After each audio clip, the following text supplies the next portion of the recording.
your life.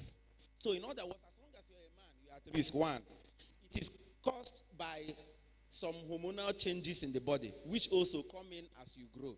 At the same time, when, let me say, someone has testicular cancer at a time, younger time in life, and it's removed, that's the only time you may say that you are freer from it. But as long as you are reproductively sound, you are at risk.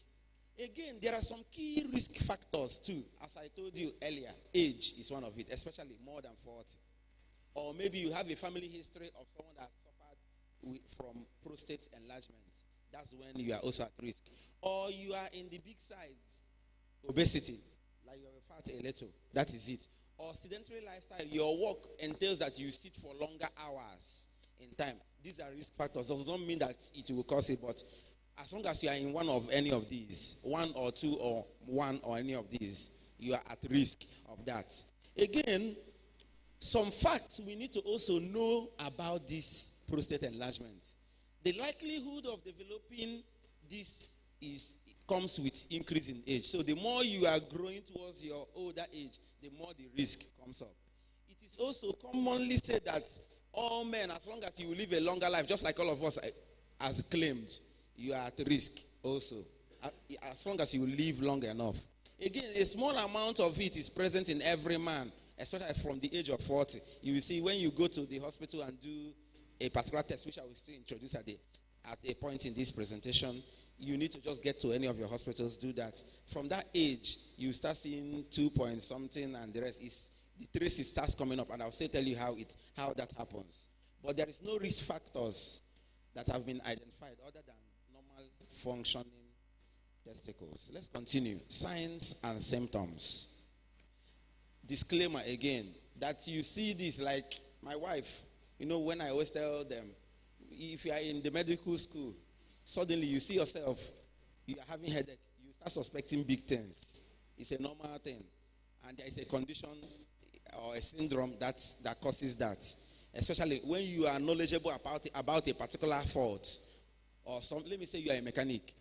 You see that when your car bounces in a gallop, your mind will reach to my bearing, my thyroid. It's a normal thing. So why I'm saying this is that so that you will not sound like my wife, that whenever her sister had, she will see her period today and suddenly it's very painful. She said she's already asking me, are you sure she's not having fibroid? I tell her it's because you're a medical student, so cool down. Cool down. So why I'm saying this is so that when you see any of this, so that you will not start saying that you are suffering from it yet.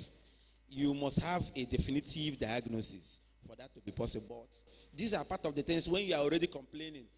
The doctor's brain is reading different places. He's writing, okay, do this test, do kidney function, this. At the end, it's now, all of them, he's trying to rule out some things. So let's continue. Signs and symptoms, frequent urination, especially at night, nocturia. Don't tell me because you urinated 3 times in the night, but it's one of the particular signs and symptoms. Urgency to urinate, sudden urgency to urinate. And you just finished urinating 30 minutes ago. And you still also know the reason why. And that will be, the reason is incomplete bladder emptying. Because it's so tight, you may not have the time enough to wait for it to empty because it will drip, it will stop. At a point, you will say, let me manage this one first and go. Of course, you do not empty your bladder fully. So it will get filled faster. So that could be one of the reasons for sudden urgency to urinate. Again, weak urine stream. Like when you were younger, even if you want to push your urine to come up to this height, it's possible. But the more you are growing in age, those things may not happen again. But this time around, I'm talking about weak urine stream, where it's no more, if you don't come near to the bowl, it will drop on the floor. That's what I'm trying to say. So in other words, it's so weak in pouring away. Again, hesitancy or straining or difficulty in urination. When you come in there,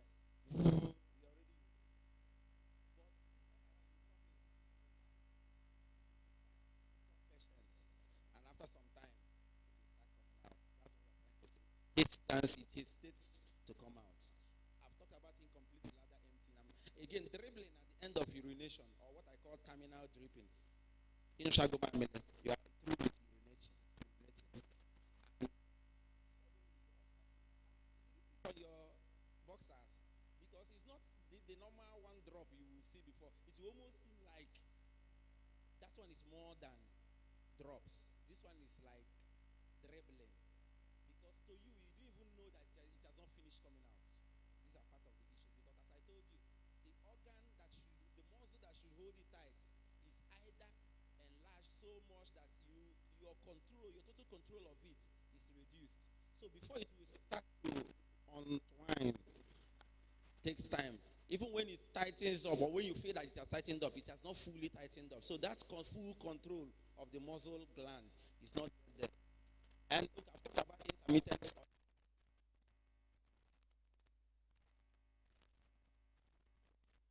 You still stay for more 3 minutes. The more that will flow, it's almost like the more like the more to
the one that close it.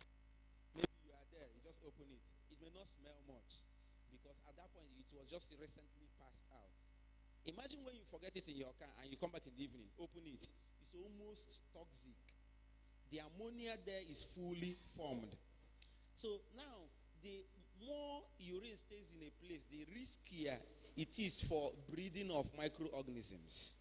So now, in other words, the urine has stayed longer in your bladder because of some reasons. You do not empty it finally, or you are even scared of going to the toilet to urinate. You are trying to pack it up for a longer time, and it's there. Suddenly, it starts breeding bacteria.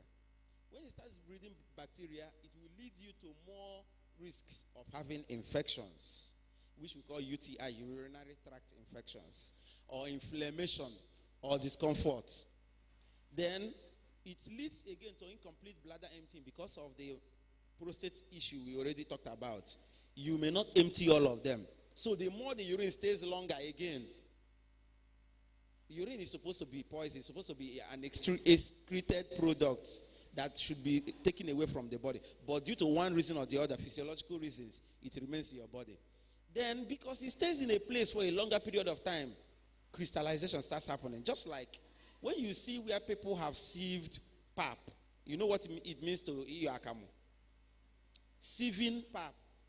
And you suddenly, when your wife is through with sieving, if you put your hand inside, it will seem like water.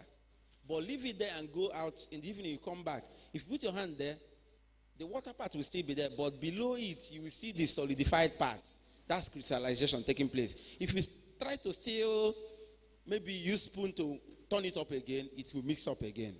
This is what actually also happens in the urine. It forms crystals, but because you cannot go in there and start trying to do the same thing you did with a pap, some of them may still be there, but unconsciously, they start forming stronger plaques or crystals, which in its own may start blocking up some pore spaces because the kidney itself has many tiny, in fact, it's so net-like and complicated that these are what makes it possible for you to sieve urine from the blood, and the blood will continue. So when your kidney, which does that sieving, is incapacitated, that's why we take you for kidney dialysis or renal dialysis. So, but imagine when those plaques, they are no more liquid, they cannot pass through those pore spaces, those tiny holes there. So because of that, they may, by trying to pass, they block up the pore spaces. And that is type of things we see as kidney stones. They now start forming kidney stones there because of staying for a longer period of time, crystallization happening, and the rest. Then also the enlarged prostate also trying to squeeze the urine also to pass through. We still not allow them to all pass through. And it will continue.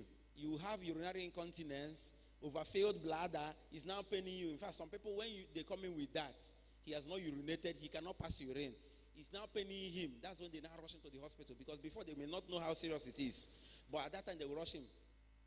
One of the first things we usually do is either we use syringe to perforate the bladder and suck up the urine. So, in fact, when you do that, you see that they will almost relax. They will be sweating at that point and they will start sleeping. Before we now start trying to pass catheter and the rest. These are what is caused by increased prostate glands, which causes the urine not to be passed as at when needed. And what that happens, urethra is blocked, overfilled bladder, infection, the cycle continues. So do you see what happens? But there are some other things that happens when you have untreated BPH or increase in prostate gland size. Other things will still happen. We still tell you those ones when I continue. But I want to introduce you to the PSA test. The PSA test, from the name PSA, it means prostate-specific antigen. Antigen is a type of protein that is in the body, in the bloodstream of every man, especially with age. The same way women have some antigens in their body. When a woman is pregnant and you go for pregnancy test, we get the urine. What we see in that urine that makes us see that this person is pregnant is the antigen responsible for pregnancy. So the same way, it cannot be found in man. So if you get your urine and check for pregnancy, it will not be there. The same way we have the antigen, because you are a man, you have the prostate gland. That antigen, because it circulates in the body, a test that we do to equate the quantity in the blood is what we call the PSA. In other words, the more your prostate gland is increasing, the more the antigen is in circulation in the blood. So that's why it gives us a direct, objective quantity or quantification of the level in the body. So now, it's also a test used by healthcare providers to be able to discuss with you, because you may not be able to understand, is it too big, is it too small? It gives us a particular objective measurement of it. Apart from that, another test like the DRE, digital rectal examination, from the word digits, fingers are digits, rectum, from the anus. So sometimes, even after you've done the PSA test, some doctors, in a way to confirm, because sometimes there may be wrong results from labs, he will need to wear the gloves, insert his hands through the rectum, because let me show you what I mean. From the diagram I showed you earlier. So you see how the rectum is even involved in this. Now this is the rectum. The anus where you defecate from. Now if you see this indentation here, it's almost curved. When this prostate gland is increasing, you see that this curve will no more be there. It will start coming out. So when they put their hands, from training, the doctors have been trained already to know the degree of, this value I got from your test is not balancing to what I'm seeing practical examination.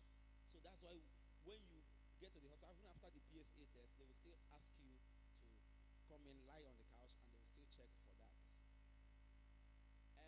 So let me continue about with the PSA test. A normal PSA depends on your age. So you won't say, oh, my own is 4 point something, but you're 52, and someone else is 40. They are not the same thing, because I'll still give you a age range for all of them anyway. Abnormal PSA levels may indicate prostate cancer. So also it helps to detect when someone can be said to have prostate cancer. And these are PSA ranges. If you are at age 40 to 50, we usually have total and free PSA. So it depends on what your lab gives you. But whatever the lab gives you, they will give you age ranges. The lab person will still explain that, or your doctor will still explain that to you. So between the age of 40 to 50, the normal range should be 2.5 nanogram per ml of blood. So when that is checked, anything above this means you are having unnecessary increase in prostate. It does not mean when you check it now and it's high, you say you are diagnosed with it. No, it's over a period of time. That's why we advise people, as soon as you're up to the age of 40,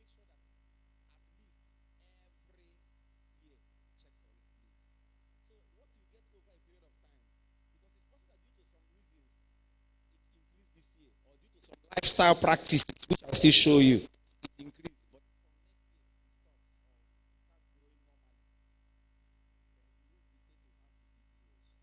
to take care of or be careful about it. Now, with all this information I've given, how can we now lower the PSA values? Because if we end without talking about it, then it's of no use. In other words, we're talking about how can we control this. How many minutes so that I'll be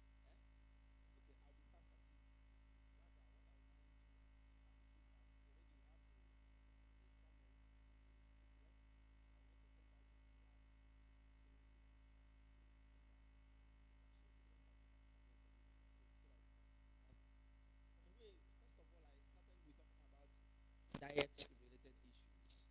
Eat more foods that contain lichen, which is an antioxidant, which is fruits and